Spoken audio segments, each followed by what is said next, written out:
Ethan Carter sat quietly in his small cabin on the ship, staring out at the endless stars. Space was silent, yet his mind was filled with noise. He had worked for years as an engineer, fixing broken systems and making sure everything stayed in order. Life was simple for him. He had no big dreams, only the hope of finishing his mission and returning home. The sound of the door opening broke his thoughts. Two men in Royal Guard uniforms stepped inside. Their faces were serious. One of them spoke in a calm but firm voice. "Ethan Carter, you are requested by the Queen. You must come with us now." Ethan froze. The Queen? Why would someone like her want to see him? He had never spoken to anyone from the royal family. He had only read about them in reports and news. Before he could ask, the guard stepped closer. "Please follow us," the other guard said. Ethan felt a knot in his stomach. He had no choice. He stood up and walked out with them. The hallways were quiet, and the only sound was the heavy steps of the guards. They led him to a transport shuttle waiting at the docking bay. The shuttle was sleek and bright, different from the simple ships Ethan knew. He stepped inside, and the door closed behind him. As the shuttle flew away, Ethan looked out the window. The stars moved past like tiny lights in a black sea. His hands felt cold. He had no idea where they were taking him or why. The flight lasted almost an hour before the shuttle stopped at a giant palace in space. The palace shone like crystal, floating above a green and blue planet. It was the most beautiful thing Ethan had ever seen. When they landed, the guards guided him through the entrance. The inside of the palace was even more amazing. Bright floors, tall glass walls, and gardens hanging in the air made it feel like a dream. People in fine clothes walked past, some looking at Ethan with curious eyes. He felt out of place in his simple uniform. They stopped in front of a large door. One guard spoke softly, "The Queen will see you now." The door opened slowly and Ethan stepped inside. The room was bright and wide, with golden lights and long windows showing the stars. In the center sat the Queen. She wore a long silver dress that shimmered under the lights. Her eyes were sharp but calm, and her voice was strong when she spoke. "Ethan Carter," she said. "You know why you are here?" Ethan shook his head. "No, Your Majesty, I do not know." The Queen stood and walked closer. "Months ago, one of our royal convoys was saved from disaster because of your quick thinking. You repaired a system that no one else could, and you did it without hesitation. You saved many lives, including members of my family." Ethan tried to speak, but no words came. He'd only done his job. He never thought it was something special, the Queen continued, her eyes fixed on him. "As a reward, I offer you more than thanks. You will stay here in the palace. But there is another reason I called you. My daughter needs someone by her side, someone who is honest and strong. I have chosen you." Ethan blinked in shock. Stay in the palace? With the Queen's daughter? This was not a reward. This was something else, something he could not understand. "Why me?" he asked softly. The Queen smiled, but her eyes were serious. "Because you are different. You are not like the men who bow for power. You are simple, yet brave. And I need someone like that for her." Ethan felt his heart race. His life had changed in a single moment. He looked at the Queen, then at the stars outside the window, and wondered what would happen next. Ethan woke up the next morning in a room that looked like a dream. The walls were smooth and white, the ceiling high, and the windows showed a wide view of space. He had never seen a place so beautiful. The bed was soft, and the air smelled like flowers. It was nothing like the small cabin he had lived in on his ship. He stood by the window for a long time, looking at the stars and the green planet below. His mind was full of questions. Why did the Queen trust him so much? Why did she want him to stay here? He thought about the words she had said the night before. He was supposed to spend time with her daughter. But what did that mean? There was a knock on the door. Ethan turned and said, "Come in." A young woman in a neat dress stepped inside. She bowed slightly and spoke in a gentle voice. "Sir, the princess would like to see you in the garden. Please follow me." Ethan nodded, still feeling unsure. He followed her through bright hallways lined with glass walls. The palace was full of life. Servants moved quietly, and guards stood tall at every corner. Everything felt so different from his old world. They reached the garden, and Ethan stopped in surprise. The garden was huge, with tall trees, green grass, and flowers in colors he had never seen before. Waterfalls fell from crystal walls, and birds with shiny feathers flew around. It was like a small piece of earth, but more perfect. Standing near a fountain was the princess. She wore a simple white dress that flowed with the wind. Long dark hair shone under the soft light. She turned when she heard Ethan's steps. Her eyes were calm but strong, and her voice was clear. "You are Ethan," she said. "Yes," Ethan replied. He felt his heart beat faster. She was not what he expected. She looked young, maybe close to his age, but there was something about her that felt powerful. The princess walked closer. "My mother tells me you saved many lives. She says you are different from the others." Ethan shook his head. "I only did my work. I am not special." A small smile touched her lips. "That is what makes you different. Most men here fight for power. You do not." They walked slowly through the garden. Ethan felt nervous, but the princess spoke with ease. She asked about his life, his work, and his dreams. He answered honestly. He told her how he grew up on a small colony, how he studied to become an engineer, and how he wanted a quiet life. She listened with interest, her eyes never leaving his. "And now you are here," she said softly. "Does it scare you?" Ethan laughed a little. "Yes. I never thought I would stand in a palace. I never thought I would speak to a princess." Her smile grew warmer. "You do not have to call me princess all the time. My name is Arya." He nodded. "Arya." For a moment, they stood in silence, watching the water fall into the clear pool. Ethan felt something strange, something he had not felt before. It was not fear. It was something softer, something that made him want to stay longer. But then, voices broke the quiet. Two royal guards walked toward them. They bowed to Arya and spoke quickly. Ethan could not hear their words, but he saw Arya's face change. Her calm look turned sharp. She turned to Ethan. "I must go. There is something important. Please, stay here for now." Before he could ask, she walked away with the guards. Ethan stood alone in the garden, his heart still racing. He looked at the shining flowers and the soft water, but his thoughts were on her. He did not know why, but he felt that his life was about to change even more. Ethan waited in the garden for a long time. The sound of falling water and the singing birds could not stop his thoughts. He wondered what had made Arya leave so quickly. The look on her face told him something was wrong. He walked slowly along the stone path, looking at the flowers, but his mind was not on them. After some time, the same young woman who had brought him earlier came to the garden. She bowed and said, "Sir, the queen wishes to see you now." Her voice was polite, but carried a sense of urgency. Ethan followed her through the bright halls again. This time the palace felt different. As the guards looked tense and the servants moved quickly. Something serious was happening. His steps felt heavy as they reached the large door. The woman opened it, and Ethan stepped inside. The queen stood by a large window, her hands behind her back. When she turned to face him, her eyes were sharp. There was no warm smile this time. She spoke in a calm but firm tone. "Ethan, I will speak to you honestly. You are not here only as a guest. You are here because I need someone I can trust. The palace is not safe. There are people who want to harm us. People who want to take the throne." Ethan felt a chill. He had heard of political fights before, but he never thought he would stand in the middle of one. He took a breath and said, "Why me? I am not a soldier. I am not strong like your guards." The queen walked closer. "Because you are not part of this world. You have no ties to these people. That makes you clean and honest, and you have courage. Prove that when you save the convoy. My daughter needs someone by her side who will not use her for power. That is you." Ethan stood silent. He had no answer. He felt the weight of her words. Before he could speak, the queen added, "There was an attempt on Arya today. Someone tried to harm her in the East Hall.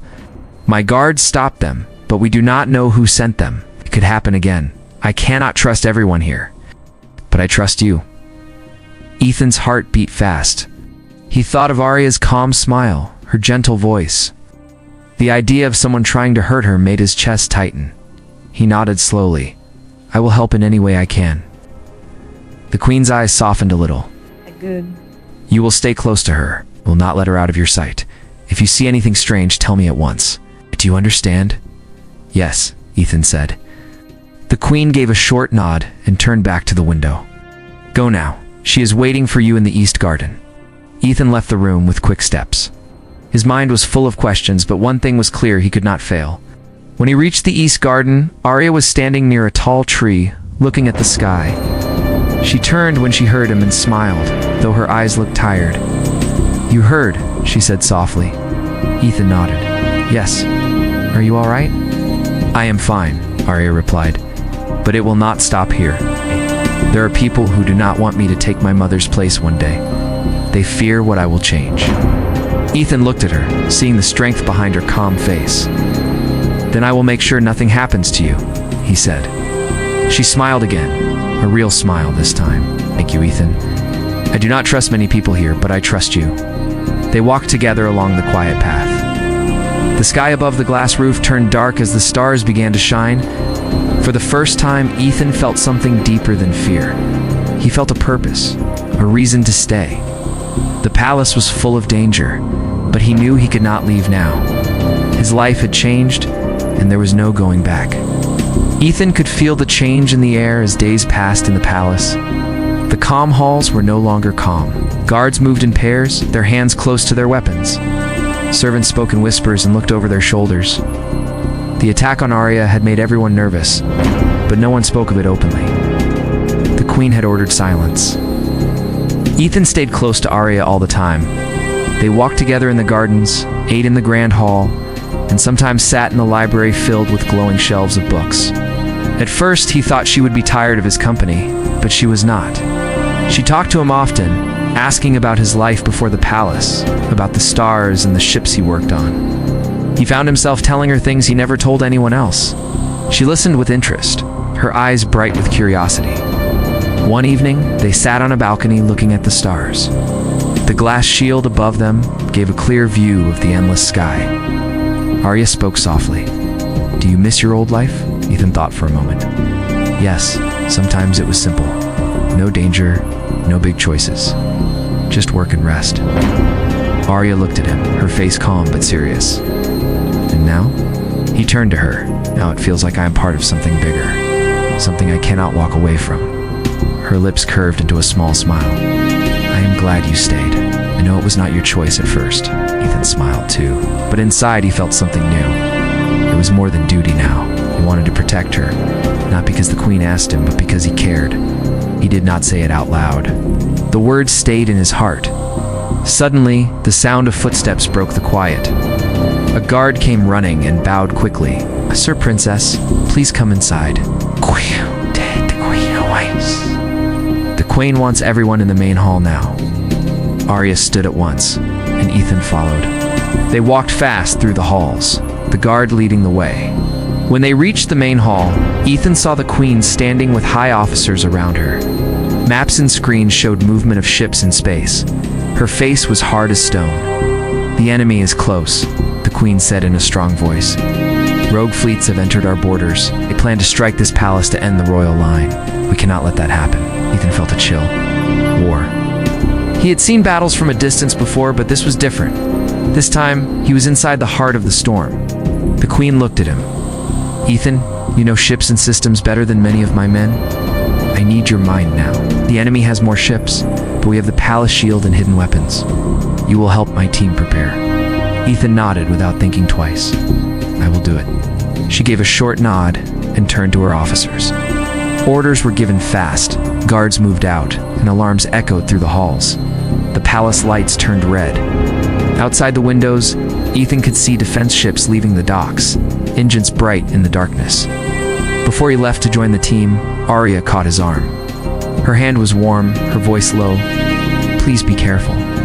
He met her eyes and saw worry in them. He gave a small smile. I will, I promise. Then he ran to the control room. The space was full of noise, screens flashing with signals and warnings. Engineers worked fast, their faces pale with fear. Ethan took his place and started checking the systems. He gave quick commands, his mind sharp. This was what he knew best, and he would not fail. Outside, the enemy ships were closing in. The stars no longer looked calm. They looked like a battlefield waiting to burn.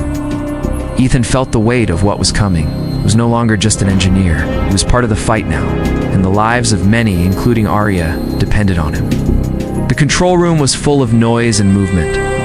Red lights flashed across the panels and warning signals echoed in the air. Ethan stood at the main console, his eyes on the screen showing the enemy fleet. There were so many ships, moving fast toward the palace. His hands moved quickly over the controls as he spoke to the officers around him. "Power up the main shield," Ethan said. "Not check the energy flow. Do not let it drop even for a second." The engineers worked hard, their faces pale but focused. The Queen walked into the room, her steps strong and calm. She looked at the screens, then at Ethan. "How long until they reach us?" 10 minutes, Ethan replied. "We are ready, but the shield will only hold if the energy stays stable." The Queen nodded. "Do what you must. This palace will not fall." Ethan felt the weight of her words. This was no longer just about machines. This was about lives. He took a deep breath and checked the systems again. Then a voice came through the comm. "Enemy ships firing. Brace for impact." The first hit came like a thunder in the distance. The palace shook and lights flickered. Ethan held onto the console as the sound of alarms filled the room. "Shield at 80%, someone called. Holding steady for now." Ethan gave new orders. "Move the palace defense guns to Sector 3. Fire on my signal." He waited for the right moment, then shouted, "Now!" From the glass windows high above, he saw the bright flash of weapons firing. The palace guns sent streams of light into space, striking the enemy ships. Some of them broke apart in a shower of sparks, but more came forward. They were too many. The battle went on for minutes that felt like hours. The palace shook again and again as the enemy fire hit the shield. "Shield at 50%, someone shouted. Sweat ran down Ethan's face. He knew they could not hold forever. His mind raced for an answer. Then he remembered a system hidden deep in the palace core, a system made for emergencies. It was risky, but it could turn the fight. He looked at the Queen. "There is one way to end this. I can overload the energy core and use it to power the main guns for one big strike. But if I do that, the shield will fall. We will have one chance." The Queen's eyes were cold, but firm. "Do it." Ethan ran from the control room to the core chamber. The sound of the alarms was louder here, the lights flashing bright red. He worked fast, his hands moving over wires and panels. Sparks flew as he pulled open the system and linked the core to the gun controls. His heart beat hard in his chest. He knew if he failed, the palace would be gone. Finally, he spoke through the comm. "The power is ready. Fire when I give the word." He waited for the right moment, then hit the command. "Fire now." The palace guns lit up with a light brighter than the stars. Huge beams shot out into space, cutting through the enemy fleet. Ships exploded one after another, breaking apart like glass. The beam burned bright for a few seconds, then faded. When the light was gone, the enemy ships were in pieces, floating in silence.